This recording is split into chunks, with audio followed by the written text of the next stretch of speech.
안녕하십니까. 한의사 윤미나입니다.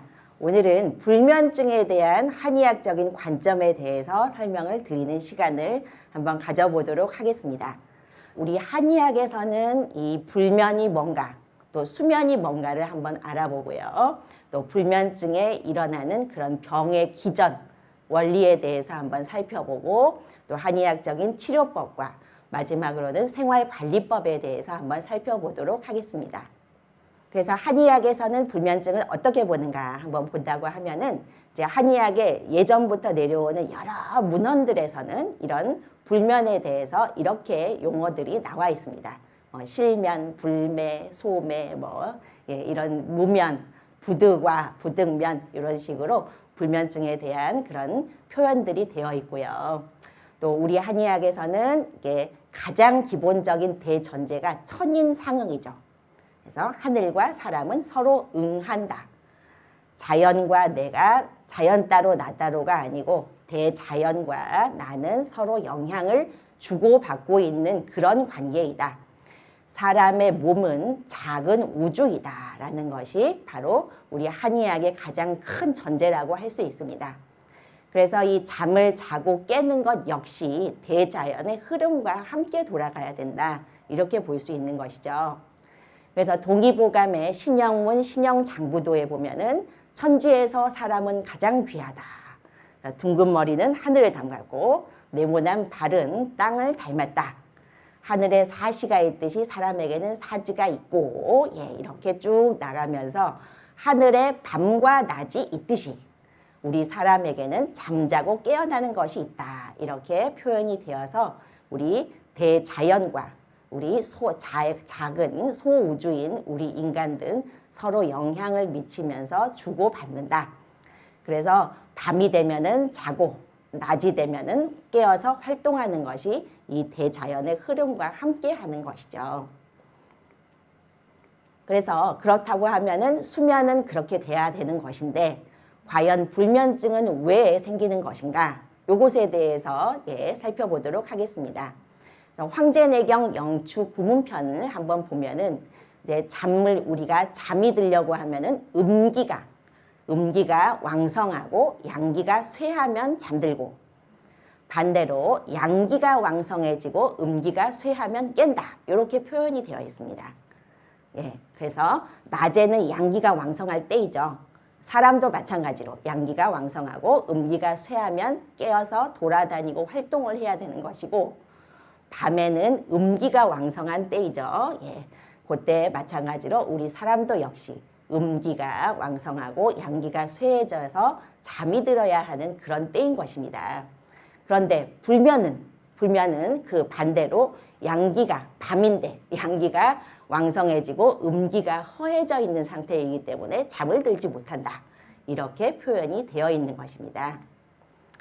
그래서 이런 한의학적인 그런 부분들이 양기와 음기가 조화와 균형을 이루어야 하는데 우리 몸에서도 그렇지 못해서 잠을 못 잔다라고 되어 있는 것이고요. 또한 우리가 기운적으로 봤을 때 수승화강이라는 말은 또 많이들 들어보셨을 거예요. 그래서 심장에 있는 화의 기운이 아래쪽으로 내려가고 신장에 있는 수의 기운은 위로 올라가고 그래서 머리와 이쪽은 시원해지고 아랫배 쪽은 따뜻해져야지 우리가 무병장수하고 건강하다. 이런 부분들에 대해서는 많이 들어보셨을 것입니다. 그래서 이런 수승화강이라는 것들 이 부분을 어느 정도 잡아줬을 때 음양의 조화가 맞고 음양의 균형이 맞기 때문에 우리가 잠을 잘 잘 수 있는 것이죠. 그래서 이 수승화강을 만들어줄 수 있는 또 좋은 방법들이 사실은 우리가 단전호흡 또 명상이라고 볼 수 있을 것이고요. 그래서 단전의 기운을 계속 채워주고 정이 충만하게 해주고 또 머리는 밝고 아주 맑게 해주는 그런 단전호흡이나 명상들이 이런 수승화강 상태를 만들어줄 수 있기 때문에 우리 몸의 건강을 지켜줄 수 있는 기본적인 아주 중요한 또 좋은 수련법이다. 이렇게 말씀을 드릴 수 있을 것 같습니다. 그리고 이제 제가 우리 환자들을 봤을 때 이제 오장육부의 기능이 문제가 생기거나 또 조화가 부조화가 되는 부분들 이런 부분들이 상당히 불면증을 유발하는 경우들이 상당히 많더라고요. 예. 그래서 일단 오장육부라고 하면 간신비패신 이렇게 볼 수 있죠. 첫 번째로 간 기능에 문제가 있는 경우. 그래서 간에 화가 많이 쌓이거나 분노를 심하게 많이 하거나 아니면은 체질적으로 간에 열이 많은 체질들. 이런 분들은 이렇게 기운이 열이 위로 계속 올라가고 있기 때문에 수승화강이 되지 않아서 잠이 들 수가 없습니다. 그래서 이런 분들 같은 경우에는 한약으로 또 침이나 뜸 이런 여러 가지 한의학적인 치료법으로 화를 내려줘서 머리를 또 맑게 해주고 이게 단전으로 기운을 쭉 내려주면은 잠을 저절로 자게 되는 것을 볼 수 있죠. 또 두 번째로는 심장에 문제가 생긴 경우 심장에 화가 계속 차거나 그래서 화가 계속 올라온다던가 또 심장의 기운이 허해졌거나 심장에 혈이 충분하지 못하고 허해져 있는 경우 이런 경우에도 가슴이 두근두근거리면서 깜짝깜짝 잘 놀라면서 누워도 잠이 빨리 들지 않으면서 이렇게 되면서 불면증을 많이 유발하는 경우들이 있습니다. 그래서 이럴 때도 심장의 기운을 조절해주고 화를 내리고 또 이게 본인의 증상에 맞는 한약과 침치료를 통해서 어느 정도 조절을 해줄 수 있는 것이죠. 또 세 번째로는 위에 문제가 온 경우들도 볼 수 있는데요. 특히 밤에 먹고 잔다던가 너무 찬 음식이나 기름진 음식, 밀가루 음식 이런 것들을 지나치게 많이 먹는다던가 이렇게 식생활이 아주 부적절한 경우에는 위장 쪽이 항상 긴장이 되고 굳어있고 이런 부분들이 기혈순환을 막기 때문에 이런 것들이 불면증을 많이 유발하는 것을 볼 수 있고요. 네 번째로는 폐에 문제가 생기신 분들, 특히 감기 뒤끝에 계속 기침하시는 분들, 밤에도 계속 기침을 하느라고 잠도 못 자시는 분들이 사실 있습니다.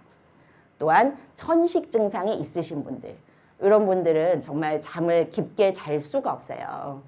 그래서 이런 분들 역시 또 한약이나 또 침치료 등의 여러 가지 방법들로 어느 정도 폐의 기운을 잡아줌으로써 불면증을 함께 치료될 수 있도록 그렇게 할 수가 있습니다.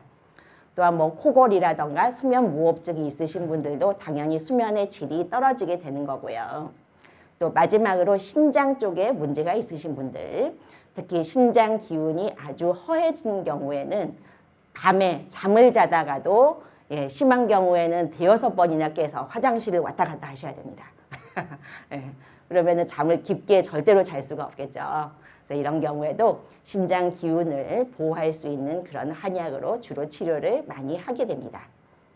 또 최근에는 이제 아무래도 그 뇌에 대한 부분들도 상당히 많이 관심들을 많이 갖고 있기 때문에 한의사 원장님들 중에서도 한약을 썼을 때 뇌에 어떤 영향을 미치고 있는가 이런 부분에 또 관심을 가지고 연구하시는 그런 경향들도 많이 보이고 있고요. 또 뇌와 전신 신경계를 조절해 줄 수 있는 여러 가지 치료들이 많이 나오고 있는 상황입니다. 그래서 불면증은 일단은 이런 6가지로 우리 주로 한의학에서 많이 보고 있는 그런 6가지들로 많이 보고 있고요. 또한 이런 아까 말씀드렸던 음식으로 인한 불면증, 음식상으로 인한 불면증, 또 어혈이나 담음과 같은 몸에 생긴 병리적인 물질로 인한 불면증, 또 감정으로 인한 불면증, 또 특징적으로는 지나치게 과로를 했다던가 또 큰 병을 앓았거나 아니면 큰 수술을 받은 다음에 기운이 많이 떨어진 경우 요때 불면증이 나타나는 경우들 등등 여러 가지 그런 원인들로 인해서 오는 불면증을 다 분류를 하고 변별을 해서 그에 따라서 처방을 하고 치료를 하고 있습니다. 또 아까 말씀드렸듯이 이제 여성이 아무래도 남성보다 불면증이 더 많은 그런 부분들을 보인다고 했죠. 그래서 여성 같은 경우에는 이런 월경이나 임신, 출산, 특히 갱년기 이것을 지나오면서 아무래도 남성들보다는 불면증이 올 확률이 상당히 높아지고요. 그래서 이런 경우에는 그때그때 어떤 상황인지 잘 살펴서 혈에 혈에 대한 부분들을 잘 조절을 해주고 치료를 해주면 불면증을 치료할 수 있습니다. 그리고 또한 노인들 같은 경우에는 기혈이 아주 많이 약해지고 또 나이가 들면서 오장육부의 기능이 떨어지기 때문에 이런 부분들도 어느 정도는 보호하는 쪽으로 치료를 주로 많이 할 수 있는 거고요.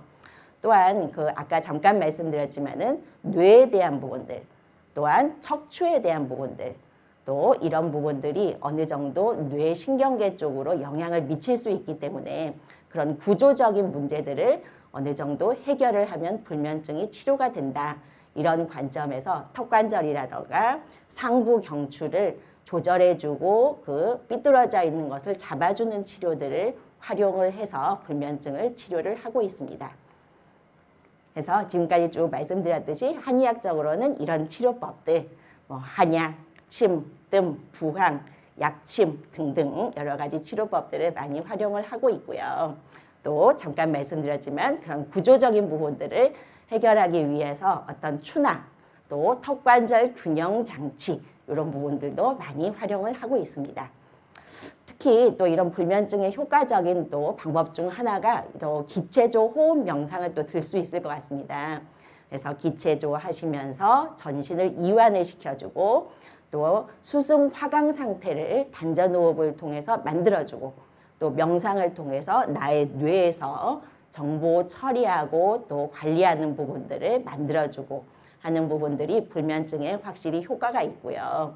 또 우리가 또 평소에 내가 불면증을 미리 어느 정도 예방하고 관리하기 위해서 할 수 있는 또 좋은 방법 중 하나가 용천지압. 용천지압법을 하나 들 수 있을 것 같습니다. 용천혈이라는 것은 우리 발바닥에서 가장 쏙 들어간 자리, 그 자리를 보고 용천혈이라고 그러죠. 그래서 그 용천혈을 손으로 쭉쭉 눌러준다던가 또 어떤 분들은 파스를 붙이기도 하죠. 파스를 붙여서 자극을 준다던가 또 우리가 걸어 다닐 때 이것저것 생각하면서 걷는 것은 수승화강에 절대 도움이 되지 않습니다. 발바닥에 집중을 해서 발바닥 용천혈로 나의 땅을 누르면서 걷는다.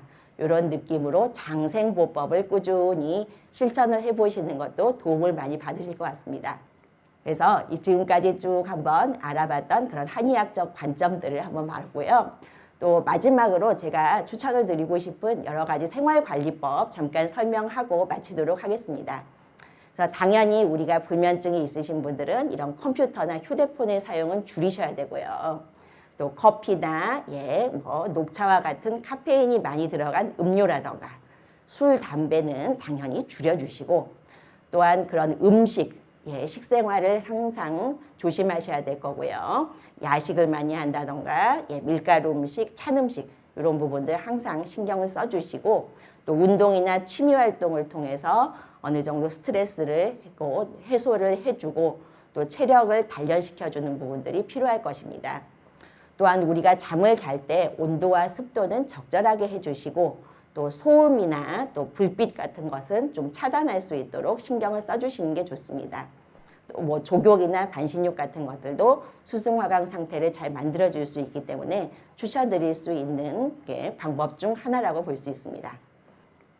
그래서 지금까지 우리가 한의학적으로는 우리가 수면을 어떻게 보는가, 또 불면증을 어떻게 보고 그것을 어떻게 치료하고 생활관리를 할 수 있는가에 대해서 한번 살펴보았습니다. 도움이 많이 되셨기를 바랍니다. 감사합니다. 네, 발표를 해주신 윤미라 한의사님 감사합니다. 감사합니다. 네, 아무래도 한의사분이 나와서 강연을 하시니까 굉장히 많은 분들이 관심을 가지시면서 불면을 빠르게 단박에 해결할 수 있는 방법이 없는지 이런 질문들이 많이 올라오는 것 같습니다. 그래서 여쭤보는데요. 한의학적으로 불면증에 효과가 좋은 음식이나 차가 있다면 어떤 것이 있을까요? 아무래도 좀 일반적인 시청자분들은 그런 부분에 대해서 많이 관심들을 가지실 것 같습니다. 근데 아까 잠깐 말씀을 드렸듯이 우리가 불면이라는 것은 양기가 지나치게 왕성하고 음기가 허해서 주로 발생을 한다. 그래서 병의 원리가 그러하다 이렇게 말씀을 드렸었죠. 그래서 아무래도 양기를 더 올려줄 수 있는 그런 인삼이라던가 홍삼은 좀 주의를 하시는 게 좋고요. 특히 홍삼 같은 경우에는 인삼을 여러 번 쪄서 말린 거기 때문에 인삼보다도 양기가 더 많은 그런 약재라고 할 수 있습니다. 그래서 본인 체질과 맞지 않으면 오히려 더 불면증을 심화시킬 수 있기 때문에 주의를 해주시는 것이 좋습니다. 그리고 추천을 드릴 수 있는 어떤 차라던가 음식이라고 한다면은 첫 번째로 대추를 먼저 들도록 하겠습니다.